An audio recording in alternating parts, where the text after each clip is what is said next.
Olá, você que nos acompanha pelo canal da Igreja Manancial de Sete Lagoas. Vamos dar início à última parte do nosso estudo na carta de Tiago, no capítulo 1, no versículo de número 12. Vamos fazer a nossa meditação aqui.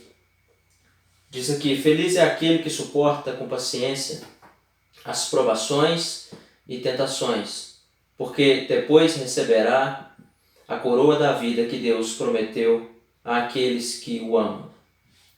Vamos fazer uma breve oração. Senhor nosso Deus, te pedimos que sempre que nos depararmos mediante a Tua Palavra, o Espírito Santo possa pairar sobre nós para nos dar o entendimento, para nos dar a compreensão e nos dar, meu Deus, a força e a graça necessária para poder, além de meditar e compreender, podermos absorver ao nosso coração e aplicar com a nossa vida, nossa mente e nossa alegria seja toda depositada na palavra do Senhor.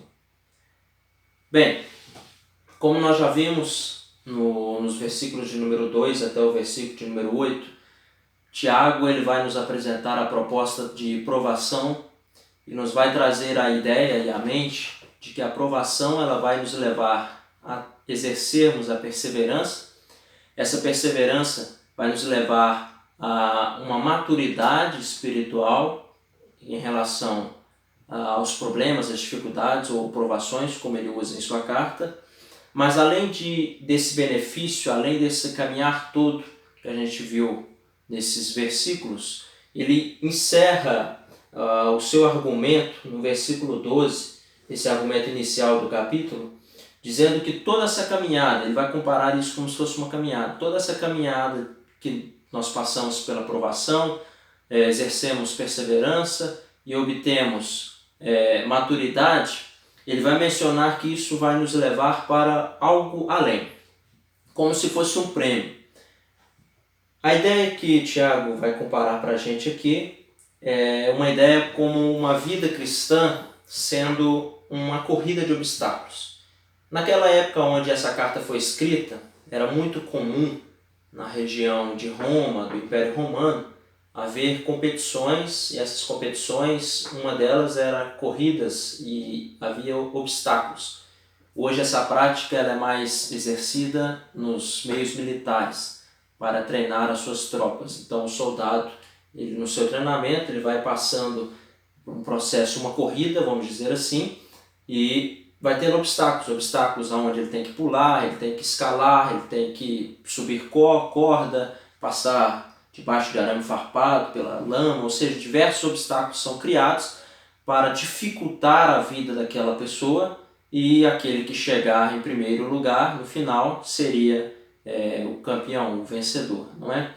Só que há uma diferença, porque ao cruzar a linha de chegada de uma competição como essa, há apenas um único vencedor.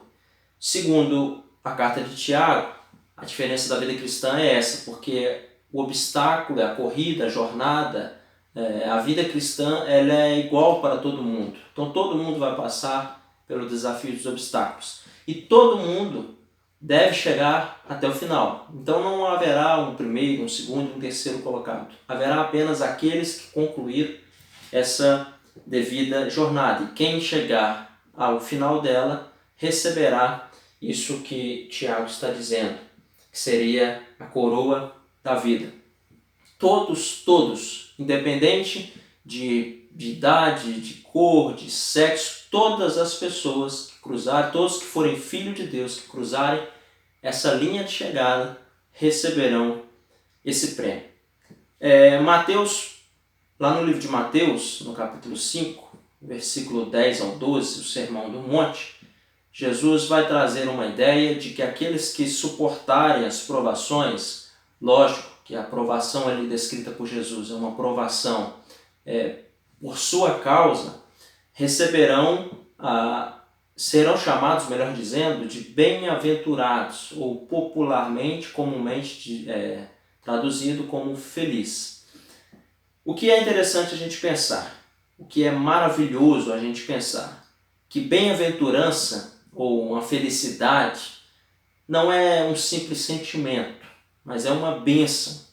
Uma bênção que ela é concedida apenas por Deus, apenas por Jesus e pelo seu Espírito.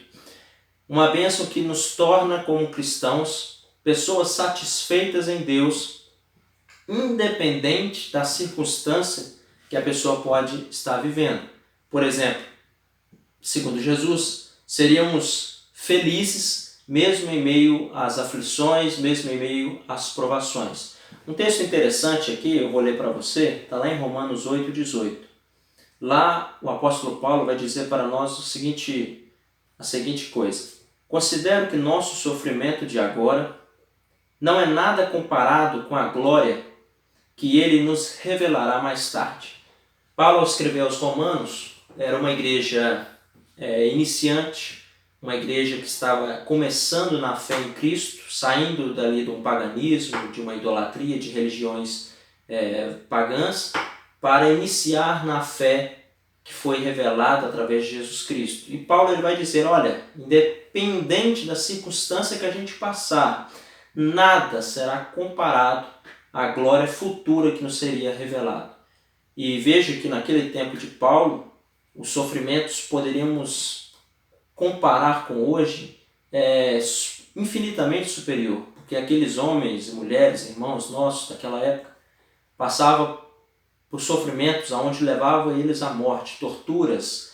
Homens eram infelizmente arrastados por carroças, levados para as arenas para ser devorados por leões e tantas outras mais formas de tortura que eles praticavam contra os nossos irmãos cristãos para que eles pudessem negar a fé.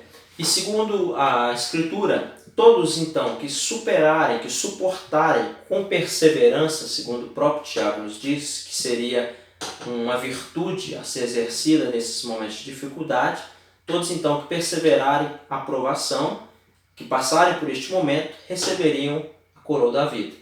Então a gente pode encontrar um divisor de águas aqui. Primeiro,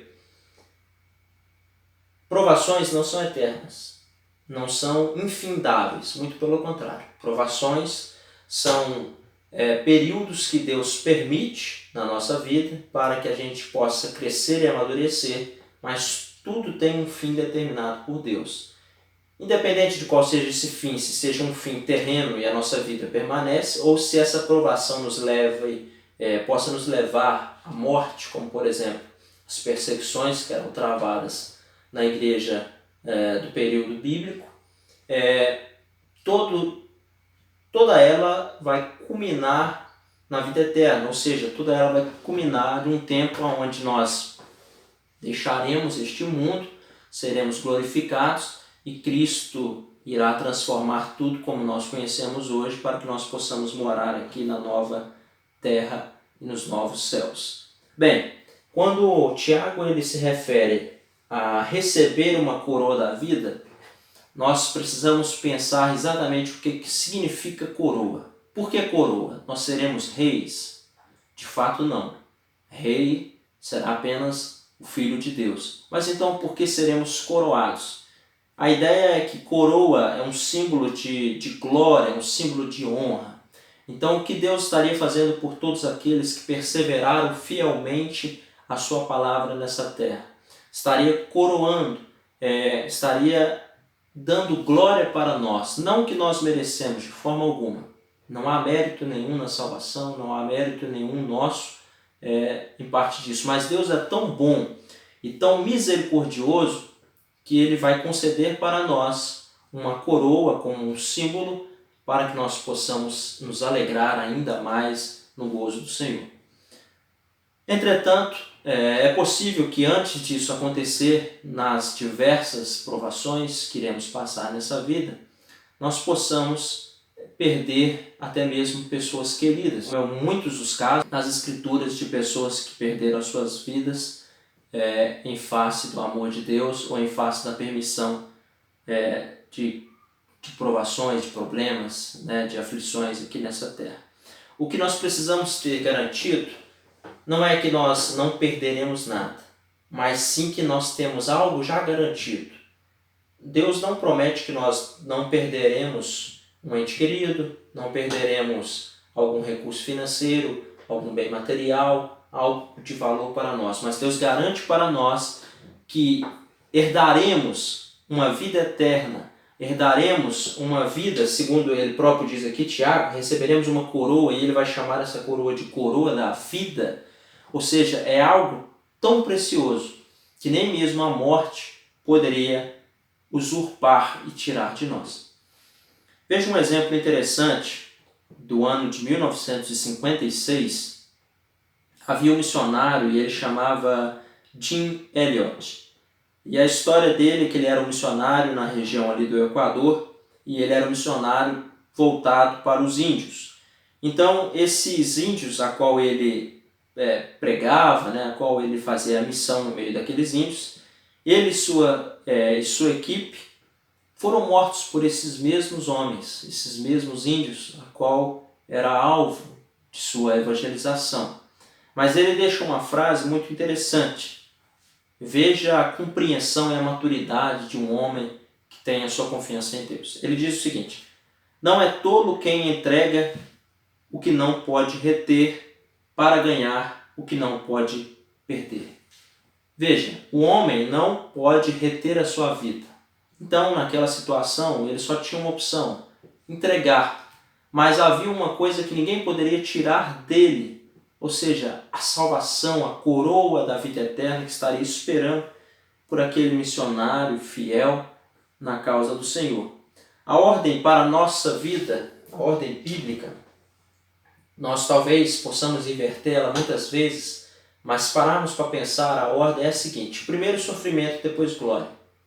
Jesus diz: neste mundo tereis aflições, porque eu passei pelas aflições, mas ele diz: tem bom ânimo. O que nós podemos esperar então é que enquanto estivermos nessa terra, nesse corpo mortal, passível dos pecados, nós teremos uma vida de felicidades, de alegrias, mas uma vida onde não estaremos separados do sofrimento.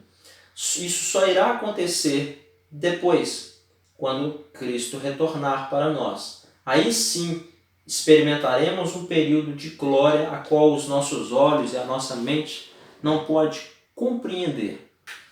Isso está descrito lá em 1 Pedro, capítulo 4, no versículo 13. Vou ler para vocês. Pelo contrário, alegre-se muito, pois essas provações os tornam participantes dos sofrimentos de Cristo, a fim de que tenham a maravilhosa alegria de ver sua glória quando ela for revelada. Então, provação tem objetivo, provação tem propósito.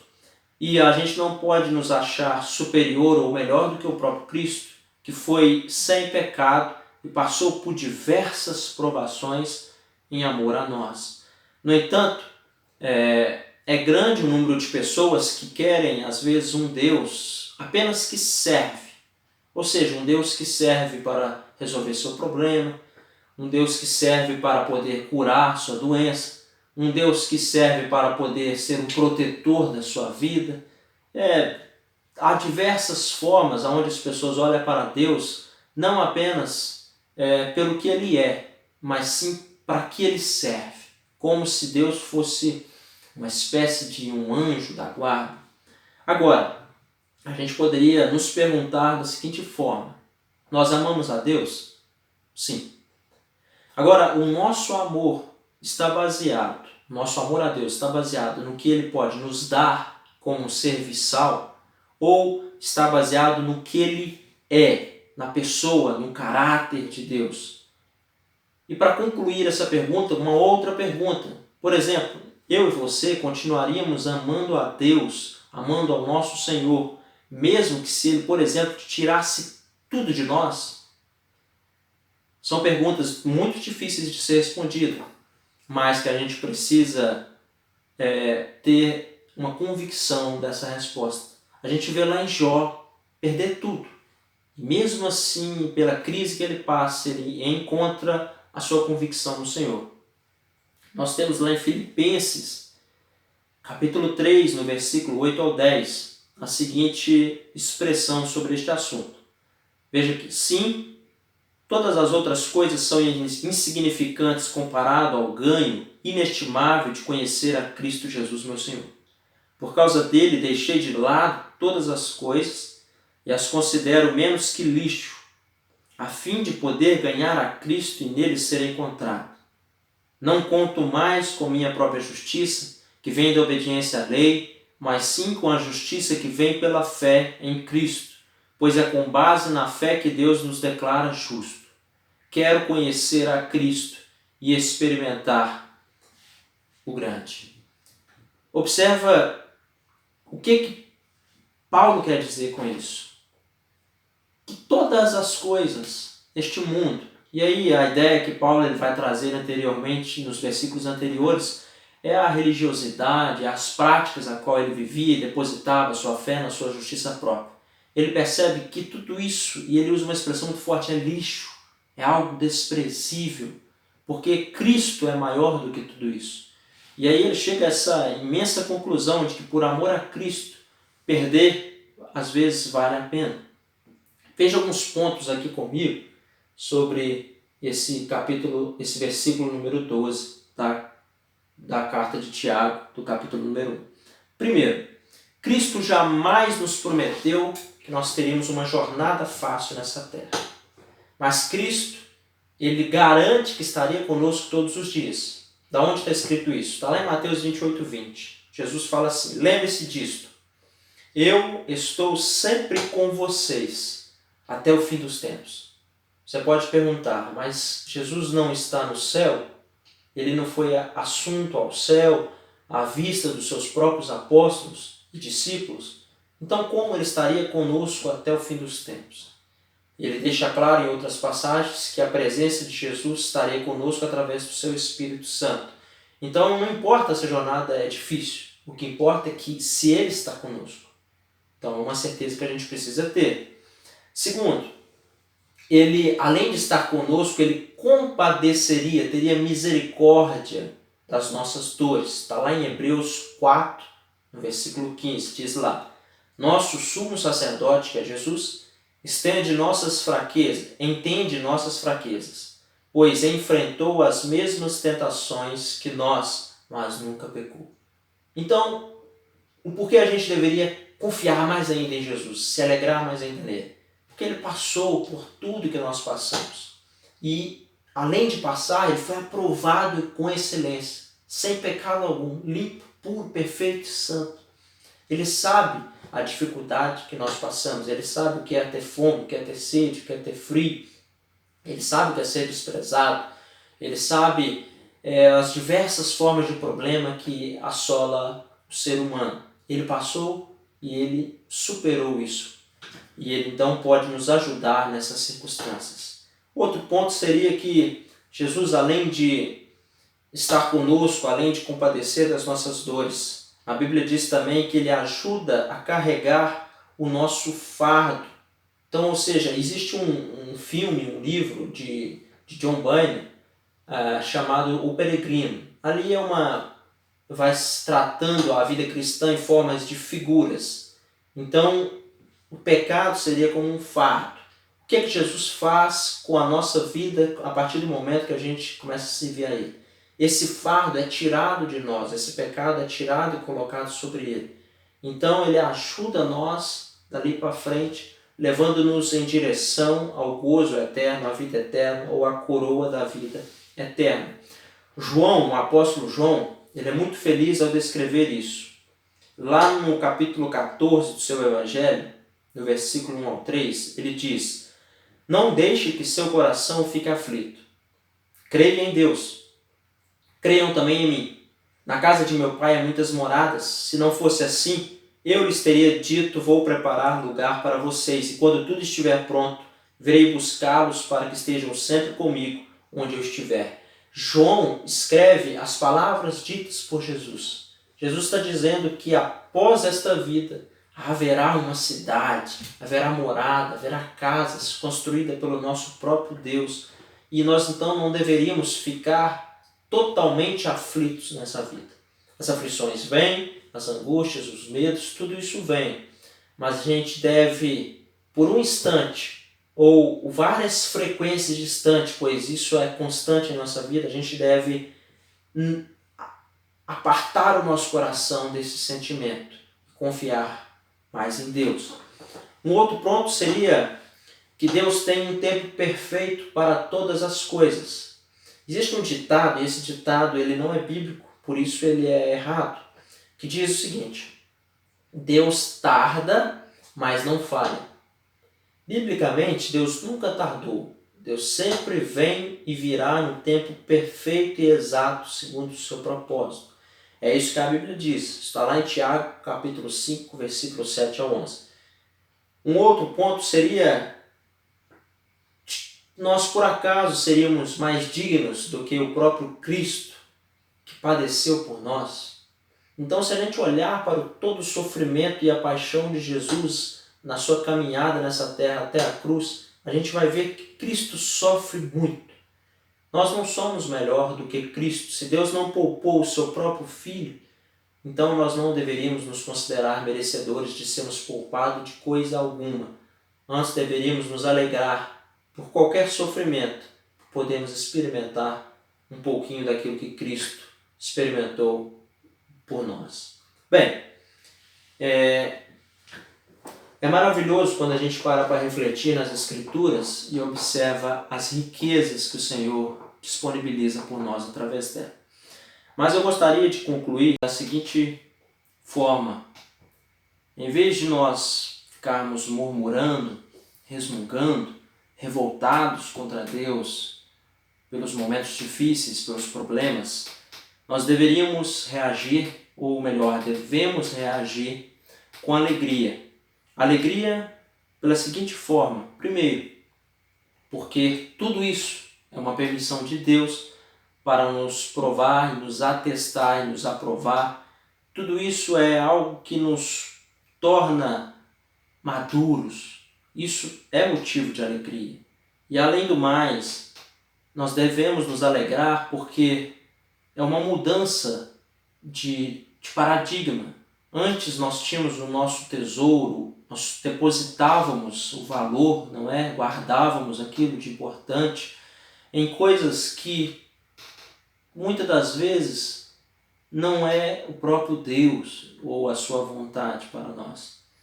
A gente mudando a nossa perspectiva de uma pessoa que fica entristecida, que fica murmurando com os problemas, para uma pessoa alegre, porque sabe que Deus cuida de nós, que Deus preserva nós nessa circunstância.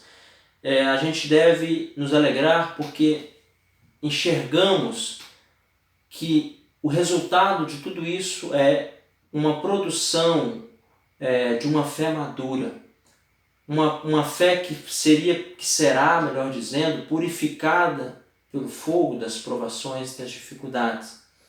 A dor, este problema, pode até fazer eu e você se contorcer ou gemer mediante ele. Mas uma coisa que ele não tem poder, que a dor não tem poder, é de fazer um cristão verdadeiro murmurar contra Deus. Então, se você está assistindo esse vídeo exatamente próximo da data que ele foi gravado, o momento que nós estamos passando é um momento de uma pandemia que assolou o mundo inteiro, desabalou vários alicerces, alicerce da confiança humana, alicerce econômico. O mundo foi colocado praticamente em um caos. E a gente percebe que em meio a tudo isso, quando nós olhamos pela palavra de Deus, descrita aqui em Tiago, a gente pode se alegrar grandemente, porque para o cristão essas coisas irão passar e sairemos sempre, sempre, sempre. Como diz Paulo, todas as coisas cooperam para o bem daqueles que amam a Deus. Sairemos maduros, firmes com a nossa fé provada e aprovada.